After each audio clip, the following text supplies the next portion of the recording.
Então, pessoal, depois deste desvio de rota, é claro que essa expedição portuguesa destinava-se chegar até as Índias. Então, se de propósito ou não, depois desse desvio de rota, o certo é que no dia 22 de abril do ano de 1500, essa expedição portuguesa aporta-se em terras brasileiras.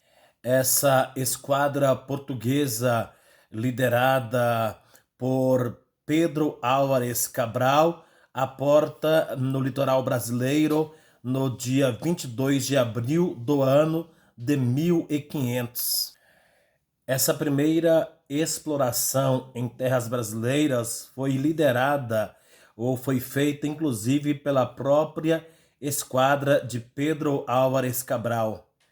Essa esquadra então navegou em direção ao norte, onde pudessem encontrar um porto e assim abrigar as suas caravelas. O lugar escolhido por eles foi denominada de Porto Seguro que hoje está no litoral do estado baiano. É válido ressaltar que os portugueses permaneceram no Brasil durante uma semana e neste período é claro que eles estabeleceram contato com os moradores dessa ilha. Eles então estabeleceram contato e permaneceram em terras brasileiras durante uma semana. É claro que ao descerem, ao pisarem no solo dessa nova terra, eu não gosto, na verdade, eu discordo de usar este termo, essa terra descoberta, porque já haviam habitantes nessa terra, então não foi uma terra descoberta, mas uma terra que eles chegaram, então, uma terra desconhecida para os portugueses, desconhecida entre aspas, porque também há uma certa dúvida, porque, segundo alguns historiadores, Portugal já tinha conhecimento da existência dessa terra chamada Brasil. E durante essa uma semana que os portugueses permaneceram nessa nova terra, eles batizaram o nome dessa terra como Terra de Vera Cruz, e neste período de uma semana, como já dito anteriormente, eles estabeleceram contato com os moradores que já habitavam essas terras. E como a estratégia portuguesa era essa, eles, para assinalar a posse dessa terra, fincaram uma bandeira, e é claro que essa bandeira fincada pelos portugueses, nessa bandeira havia o brasão português, o brasão do rei de Portugal, para assinalar a posse dessa terra à coroa portuguesa, ao monarca português. Ou seja, então, para assinalar a posse dessa terra, eles ergueram uma cruz. Para assinalar a posse dessa terra, eles ergueram uma cruz com o brasão do rei português. Então, eles ergueram nessa nova terra uma cruz, essa cruz com o brasão do rei.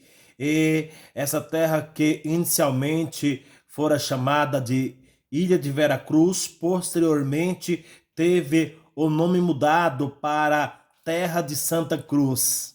Portanto, de Terra de Vera Cruz, essa nova terra, então, já não era mais Terra de Vera Cruz, mas agora sim Terra de Santa Cruz. Mas depois também o nome foi mudado. Primeiro Terra de Vera Cruz, depois Terra de Santa Cruz, e agora um novo nome é dado a essa terra, que finalmente passa a ser chamada de Brasil, nome que prevalece e predomina até os dias atuais.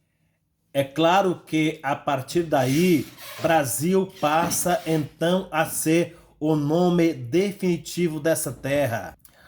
É válido ressaltar, como foi dito, os portugueses ficaram durante uma semana nessa terra e aí daí eles iam seguir viagem para as Índias, mas para dar as boas novas ao rei de Portugal, uma dessas caravelas retorna imediatamente a Portugal para dar as notícias ou para levar as boas novas, para levar a notícia ou as notícias ao rei de Portugal em relação à chegada dos portugueses até a essa nova terra. É claro que com certeza eles chegaram dizendo, essa caravela ao chegar em Portugal deu a nova ao rei dizendo que descobriram uma nova terra, a terra de Veracruz, que depois passou a ser terra de Santa Cruz e depois recebeu o nome definitivo de Brasil,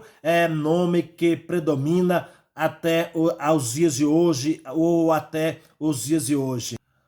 Com certeza, essa caravela que retorna a Portugal. É claro que a esquadra de Pedro Álvares Cabral segue para as Índias e essa outra esquadra que retorna para Portugal para dar a notícia ao rei, com certeza os navegantes ou os navegadores que voltaram para Portugal voltaram eufóricos, voltaram com muita satisfação, com muita alegria, com muita empolgação para contar essa notícia ao rei notícia essa relacionada à chegada ou à conquista ou ao descobrimento dessa nova terra, descoberta essa feita pela esquadra de Pedro Álvares Cabral, esquadra liderada por Pedro Álvares Cabral, comandada por Pedro Álvares Cabral, que claro, a finalidade não era chegar a essa terra. Foi por acaso que eles chegaram ou foi de propósito? O certo é que eles chegaram até ao Brasil e é claro, depois de ficar uma semana sondando a terra, estabelecendo contato, vendo o que tinha de se explorar nessa terra, Pedro Álvares Cabral e sua esquadra rumaram em rumo ou em direção às Índias ou à Índia. E é claro que a partir daí, a partir dessa nova conquista, começa a exploração do pau-brasil. É válido ressaltar que essa planta já era conhecida em terras europeias, já era conhecida pelos europeus. Entretanto, no litoral brasileiro, essa planta ou pau-brasil, havia pau-brasil em grande abundância, em grande quantidade. E essa, claro, começou a ser a primeira riqueza que de fato os portugueses começaram a explorar em terras brasileiras. É válido ressaltar que o pau-brasil já era conhecido na Europa, inclusive era explorado para produzir corante de tingir tecidos na Europa. O pau-brasil era usado na fabricação de corantes, isso por parte de muitos países europeus. Muito embora a exploração do pau-brasil não fosse tão vantajosa como as especiarias arábicas ou as especiarias árabes, mas é claro que a coroa portuguesa obteve vantagem, inclusive tendo o monopólio da exploração e comercialização do pau-brasil que eram explorados no litoral brasileiro. E é claro que a mão de obra usada para a exploração do pau-brasil foi a mão de obra indígena. E de que forma? Os indígenas extraíam a madeira, abastecia as guarnições ou as caravelas portuguesas e a prática usada foi o escambo, ou seja, os índios trabalhavam para os europeus, extraindo o pau-brasil, abastecendo as suas embarcações e em troca de quê? Em troca de ferramentas, de machados, em troca de... E aí, claro, em troca de machados, em troca de pentes, espelhos, essas mercadorias insignificantes, aparentemente insignificantes, mas para os índios, como aquilo era desconhecido pelos silvícolas, pelos indígenas, é claro que os portugueses não tiveram dificuldades nessa negociação ou nessa forma de transação comercial.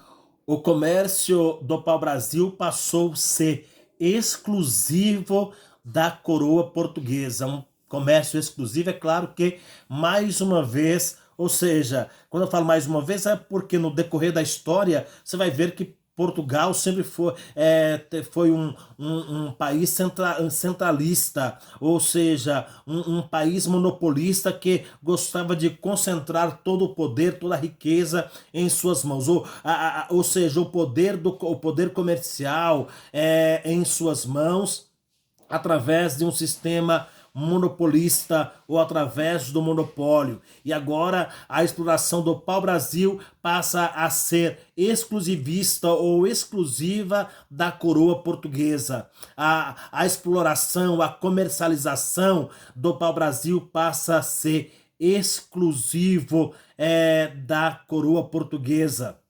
Essa exclusividade lusitana estava no fato de que somente pessoas autorizadas pela coroa portuguesa poderiam explorar e comercializar o pau-brasil, sendo que um dos nomes importantes dessa comercialização e exploração foi Fernão de Noronha, no ano de 1513. É claro que em troca ele deveria construir uma fortaleza para claro que com certeza com o objetivo de resguardar ou de proteger esse território conquistado, essa terra conquistada, e agora que passou a pertencer à coroa lusitana ou à coroa portuguesa. É claro que que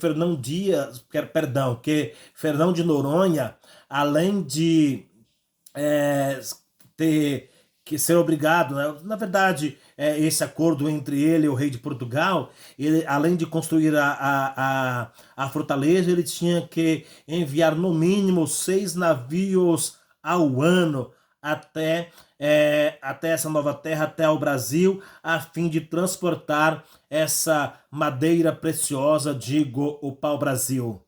É válido ressaltar que essa exploração e comercialização do pau-brasil foi meramente extrativa, porque Portugal não tinha interesse de uma colonização efetiva nessa terra. Claro que a finalidade de Portugal era apenas explorar as riquezas da terra, mas não tinha a intenção de colonizar essa terra. Portanto, o Brasil, a princípio, foi uma colônia de extração, e não de extração ou de exploração, e não uma colônia de exploração e não uma colônia de povoamento, ao contrário do que aconteceu lá na América Inglesa, ao contrário do que aconteceu com os ingleses que chegaram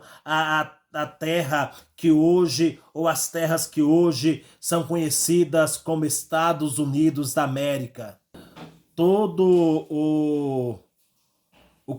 toda a exploração do pau-brasil, desde todo o processo de extração da madeira, desde o corte até o embarque, eram feitos pelos indígenas, eram feitos pelos silvícolas, ou pelos indígenas, ou pelos índios, no chamado escambo, que se tratava de uma espécie de troca.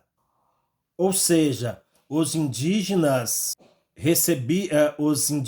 retiravam a madeira, abasteciam as embarcações portuguesas e, em troca, recebiam objetos como machado, faca, roupas. espelhos e etc. Ou seja, produtos que não tinham tanto valor comercial. É claro que a vantagem maior nesse sistema de troca, com certeza, eram dos portugueses, que mais tarde, quando os indígenas começaram a perceber que estes produtos já não tinham tanta importância ou tanta significância para eles, eles começaram a resistir e não quererem mais trabalhar dessa forma para os portugueses, fazendo com que mais tarde, no ano de 1549, os portugueses então passassem a dominá-los e a escravizar os indígenas, ou seja, uma relação pacífica de 49 anos. Agora, a partir do ano de 1549, passa a ser uma relação hostil, quando os portugueses fizeram com que os índios, de forma compulsória, tivessem que trabalhar para eles, ou seja, os indígenas passaram a ser escravizados pelos portugueses.